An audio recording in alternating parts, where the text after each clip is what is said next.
Bismillahirrahmanirrahim. Assalamualaikum warahmatullahi wabarakatuh. Selamat datang Bapak Ibu semua di The First Stomach Week. Kami mengucapkan terima kasih kepada Indonesian Ostomy Association, kemudian Yayasan Kanker Indonesia, Woocare Center, MRC, CC Siloam Hospital, dan seluruh panitia, terutama kepada Ibu Chairman, Nasorta WOC and Trustoma Entrepreneurs. Terima kasih atas kesempatan untuk sharing riset yang sudah kami lakukan. Yang kami hormati seluruh stoma nurse se-Indonesia, sejawat dokter digestif, sejawat dokter bedah anak, seluruh tenaga kesehatan, dan sahabat ostomed yang hadir hari ini. Terima kasih karena kehadiran Bapak Ibu semua merupakan bentuk kontribusi untuk selalu mengambil bagian dalam peningkatan kualitas hidup ostomed. Hari ini perkenalkan saya Mas Hamka, Magister Keperawatan RN WOC and Trustoma Entrepreneurs, akan menjelaskan hasil penelitian yang pernah saya lakukan terkait tentang pengalaman ostomed terhadap perawat pada persiapan pembedahan stoma, yang kemudian saya merupakan organization buster untuk SOS Indonesia. Apa itu SOS Indonesia? Saya akan jelaskan di slide berikutnya. Kemudian saya juga merupakan founder dari Pasienkes NCS Center Kalimantan yang memang berfokus kepada stoma, luka, dan inkontinensia yang kami tersebar di 6 tempat yang ada di Indonesia. Kemudian saya saat ini merupakan dosen program studi keperawatan di Fakultas Kedokteran Universitas Lambung Mangkurat, Kalimantan Selatan. Kemudian saya juga merupakan surveyor dari FKTP Labkespri. Bapak Ibu, sebelum saya lanjut kepada laporan apa yang ingin saya sampaikan, saya menyatakan bahwa segala sesuatu yang saya sampaikan pada kesempatan ini adalah murni hasil riset saya yang telah dipublikasikan dalam halaman perpustakaan dari Universitas Indonesia, serta hasil pengalaman saya merawat dan mendampingi ostomed se-Indonesia selama 12 tahun terakhir. Penting untuk memahami prinsip studi fenomenologi bahwa tidak dapat digeneralisir, sehingga memungkinkan ketidakcocokan pada beberapa situasi yang Anda temukan, dan kami tidak bertanggung jawab atas interpretasi tersebut. Dan saya akan membagi beberapa part dalam penyampaian ini. Yang pertama tentang bagaimana fenomena yang kita temukan di Indonesia saat ini, tentang situasi ostomi dan perawatannya. Kemudian saya akan melaporkan dari hasil riset kualitatifnya tentang pengalaman ostomed tadi. Kemudian saya akan memberikan beberapa rekomendasi, dan saya akan tutup dengan conclusion atau summary. Bapak Ibu, sampai hari ini kami masih terus merawat sahabat ostomed, terutama di center kami di Samarinda, kemudian beberapa tempat lainnya sampai dengan Lamongan di Jawa Timur. Itu kami berupaya untuk merawat ostomed seoptimal yang kami bisa, yang tentunya beberapa tempat yang kami miliki sudah terdaftar di dalam Kementerian Kesehatan Republik Indonesia sebagai fasilitas pelayanan kesehatan yang memang hanya berfokus kepada stoma, luka, dan inkontinensia. Kemudian, saya juga merupakan tim dalam pengajaran sertifikasi perawat stoma yang di Indonesia kita kenal sebagai Indonesian Enterostomal Therapy Nurse Education Program, yang kemudian Woocare sebagai pendirinya, pelaksana program, yang tentunya direkognisi oleh Konsil Dunia. Sejak tahun 2011 sampai dengan 2016 kami membersamai, dan hari ini kami terus membersamai dan lebih banyak kepada program luka. Jadi Bapak Ibu yang belum mengambil program, kami sangat merekomendasikan program ini untuk diikuti oleh Bapak Ibu perawat yang ingin menjadi atau suka dan passion dalam perawatan stoma. Oke, Bapak Ibu, saya akan sedikit menceritakan tentang apa itu SOS Indonesia. Jadi sepulang saya dari mengikuti program Indonesian Natural Trainer Study, kemudian saya langsung bergerak dan mengajak beberapa stomaners yang ada di Kalimantan Timur, seperti Nes Marina Ruran, Nes Heni, kemudian saya juga mengajak dokter senior, yaitu dokter eh, Sumaryono, bedah digestif, ya, beliau sangat senior di Kalimantan Timur. Kemudian juga dokter Santi, spesialis bedah anak, juga dokter Selamat, spesialis bedah anak, yang kemudian kami melakukan seminar amal, dan dengan seminar amal ini, alhamdulillah, kemudian terkumpul dari 778 kantong stoma, yang kemudian kantong stoma tersebut kita bagi-bagi kepada seluruh ostomed se-Indonesia, dan alhamdulillah dalam 2 tahun habis. Dan kemudian pada tahun 2014, saya dan tim se-Indonesia berangkat ke Vietnam, Ho Chi Minh, untuk mengikuti Kongres ASSR dan ESPOA. Dan kemudian di sanalah kemudian saya, Bu Wida, serta Bu Yuliana mendirikan, bersepakat untuk mendirikan satu grup yang namanya SOS Indonesia, atau kita kenal dengan Stomaners Ostomy Support Group Indonesia, yang kemudian bertujuan untuk meningkatkan kualitas hidup ostomed dengan edukasi. Kemudian setelah itu saya terus bergerak sampai dengan 2018, berkunjung ke daerah-daerah untuk kemudian mengadakan seminar amal, yang kemudian hasil seminar amal tersebut kita belikan kantong, dan kantongnya dibagikan oleh ostomed-ostomed yang ada di wilayah tersebut. Dan kami sudah berjalan, dan kami mengucapkan terima kasih kepada Bapak Anas Asrizal sebagai promotor di Medan, kemudian ada Nas Supriyadi di Sulawesi Selatan, ada Nas Ahmad Burhan di Kediri, Jawa Timur kemarin juga melakukannya, kemudian Bulukumba itu ada Nas Andi, kemudian ada Nas Ari di Kayong, kemudian ada di Gorontalo ada Hikumepi, dan di Bogor sendiri selalu dengan Walker. Nah, jadi kami bergerak seperti itu.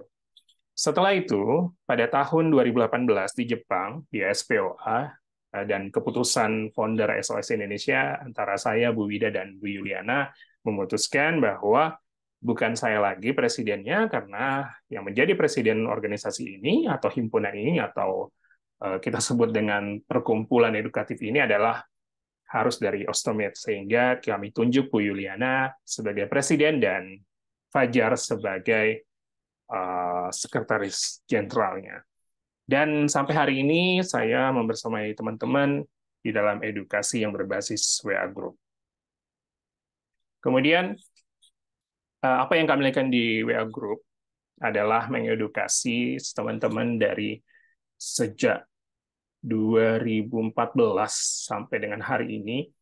Ada 3 grup yang saya kawal. Yang pertama telenursing, ada 258 member di sana, dan memang di telenursing ini terlalu kompleks ya, karena isinya bukan hanya ostomed tapi juga perawat stoma, juga ada perawat umum juga, sehingga tidak terlalu fokus.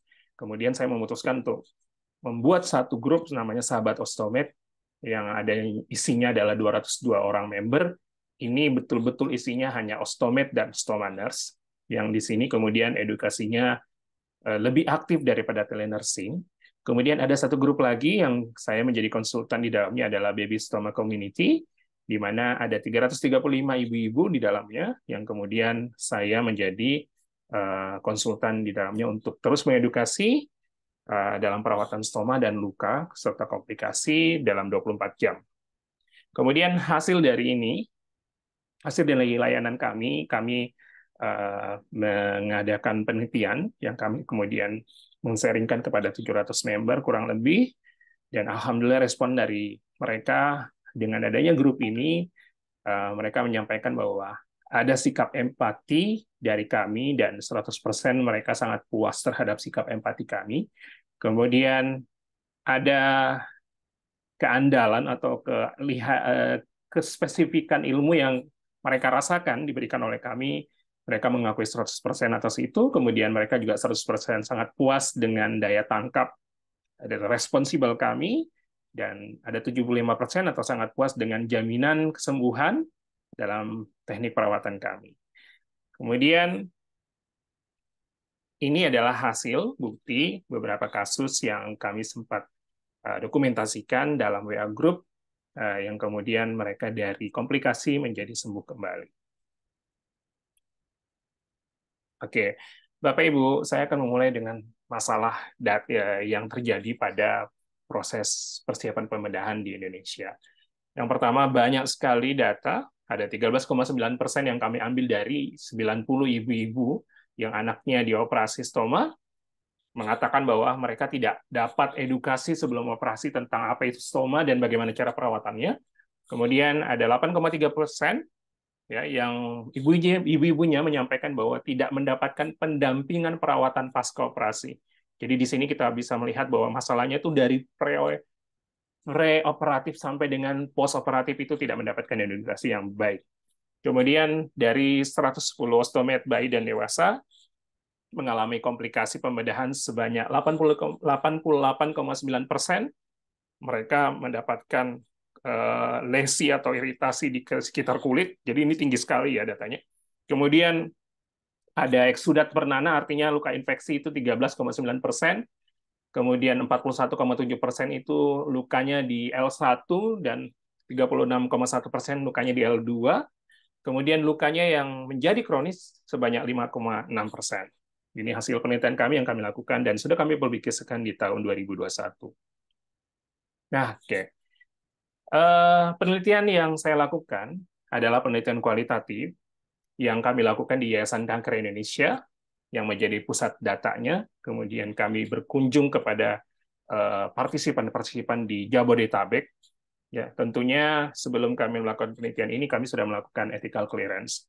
Yang mana hasil dari penelitian ini ada 5 tema yang didapatkan. Yang pertama, yaitu ada partisipan yang menyampaikan bahwa ini operasi juga operasi cuma buat kantong BAB aja, tapi saya kuat karena keluarga saya. Sehingga dari seluruh data wawancara ini kami menyimpulkan bahwa osteomed itu menjalani operasi stoma itu atas support dokter dan keluarga. Tidak ada peran perawat di sini, ya. Kemudian tema kedua yang dihasilkan adalah pernyataan dari pasien. Ini saya kutip salah satu saja dari 7. Mereka menyampaikan kalau perawat nggak ada ya.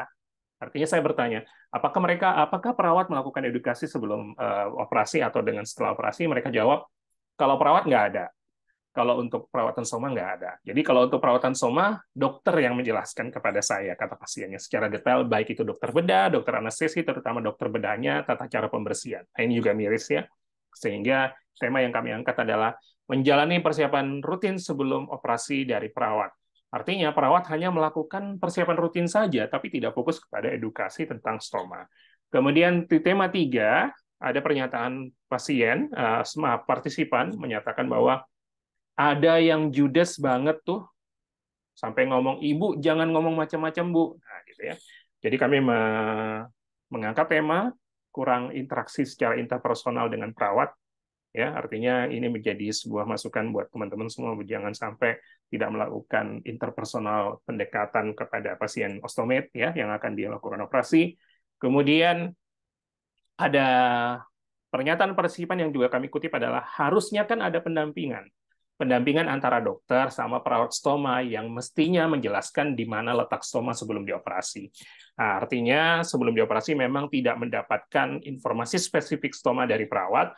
Dan kutipan yang kelima yang kami kutip adalah, ya maunya sih ada perawat stoma yang mendampingi, itu pernyataan dari osteomed.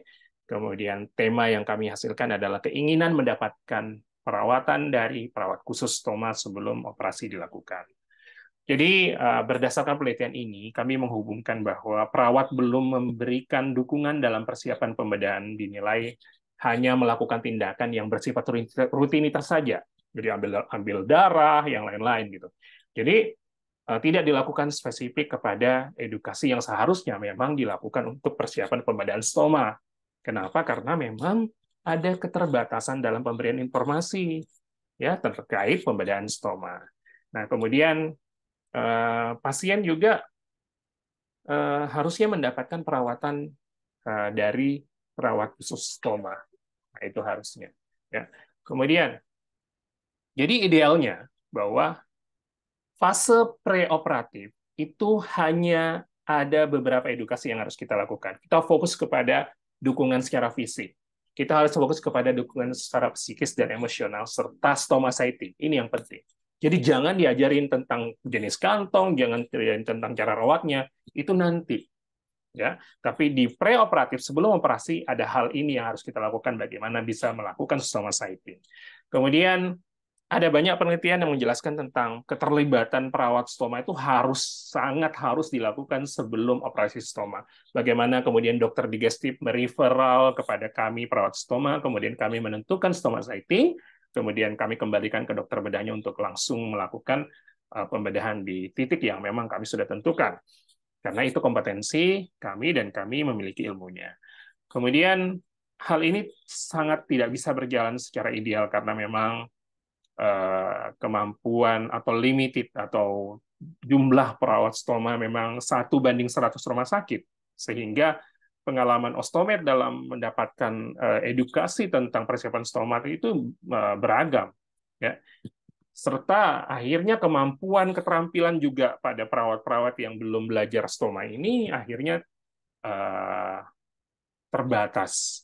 Nah, makanya dari situasi ini tidak bisa kita mengambil ideal services atau pelayanan yang harusnya ideal. Kenapa memang harus perawat ITN yang harus ada di rumah sakit sebelum mereka dibedah? Ya, karena ada keterkaitan. Kalau kita tidak belajar stoma, maka kita tidak punya self-efficacy atau kemampuan kepercayaan diri untuk kemudian mengedukasi perawatan stoma yang benar. Ya, ini hasil penelitian dari sahabat saya Putri Aulia yang juga lulusan dari Universitas Indonesia. Kemudian di penelitian lain mengatakan bahwa Teresia dalam jurnal yang dipublikasikan dari British Journal of Nursing itu mengatakan bahwa perawat stoma itu harus melakukan visiting sebelum dilakukan pembedahan. Oke. Ya, terakhir, jadi kenapa situasi ini masih menjadi fenomena kita? Karena yang pertama, kita masih berjalan sendiri-sendiri. Kita kenal dengan single discipline approach making ostomy complication. Based on data, kalau teman-teman tidak melakukan tugasnya sesuai kompetensi, pasti juga akan berantakan. Jadi masalahnya adalah digestif merawat sendiri, pediatrik surgery merawat sendiri.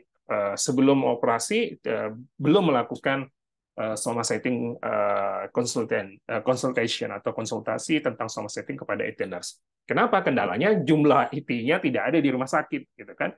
Kemudian yang kendala selanjutnya adalah ostomed sendiri tidak juga kemudian memahami bahwa kompetensi dalam merawat stoma itu adanya di perawat stoma, bukan di general nurse, bukan di dokter bedah.